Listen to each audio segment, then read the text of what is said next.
एक वक्त ऐसा था जब भारत को सोने की चिड़िया कहा जाता था।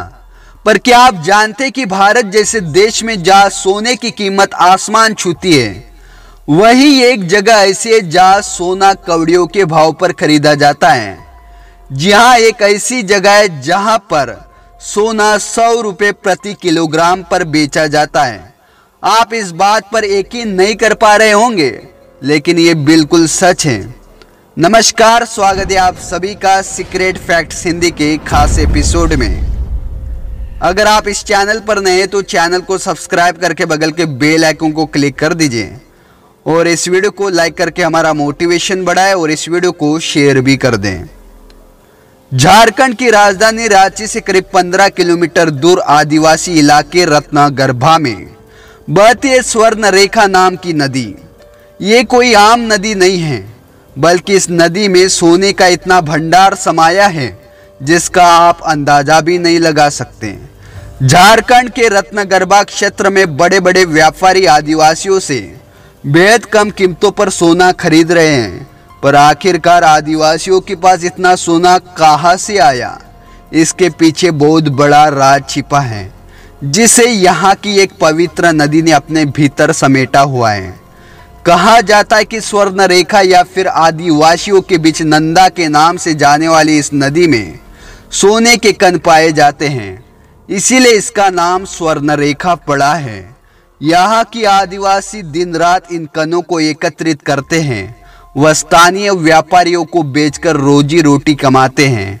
इस नदी से जुड़ी कई ऐसी हैरान कर देने वाली बात यह है कि रांची स्थित ये नदी अपने उगम स्थल से निकलने के बाद उस क्षेत्र के किसी भी अन्य नदी में जाकर नहीं मिलती, बल्कि ये नदी सीधे बंगाल की खाड़ी में गिरती है।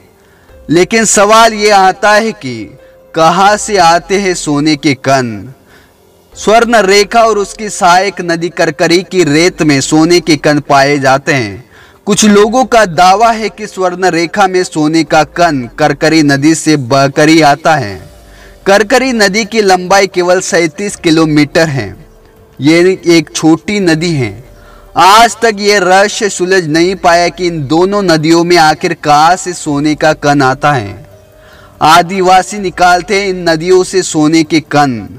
झारखंड में तमाड़ और सारंडा जैसी जगहों पर नदी के पानी में स्थानीय आदिवासी रेत को छानकर सोने के कण इकट्ठा करने का काम करते हैं। एक व्यक्ति महीने में 60 से 80 सोने के कण निकाल पाता है। कणों का आकार चावल के दाने या उससे थोड़ा बड़ा होता है। यहाँ के आदिवासी बारिश के मौसम को छोड़कर पूरे साल यही काम करते हैं। यह रहस्य आज तक नहीं सुलझ पाया है कि इन नदियों में आखिर सोने के कण कहाँ से आते हैं। भूवैज्ञानिकों के शोध से पता चला है कि ये नदी कई बड़ी चट्टानों से होकर गुजरती है। इसी दौरान होने वाले घर्षण की वजह से सोने के कण इसमें घुल जाते हैं। इस शोध के बावजूद इस नदी में सोने का कितना भंडार है, इसका बिल्कुल सटीक अंदाजा आज तक कोई नहीं लगा सका है। ये नदी कई परिवारों का भरण पोषण कर रही है। अगर आपको भी स्वर्ण रेखा नदी के बारे में ये जानकारी अच्छी लगी तो इस वीडियो को लाइक करें और इस वीडियो को शेयर भी करें व्हाट्सएप ग्रुप और फेसबुक ग्रुप में। और अगर आप हमारे चैनल पर नए हैं तो चैनल को सब्सक्राइब करके बगल के बेल आइकन को प्रेस करना ना भूलें, ताकि इसी तरह की रोमांचक वीडियो आप तक पहुंच सके।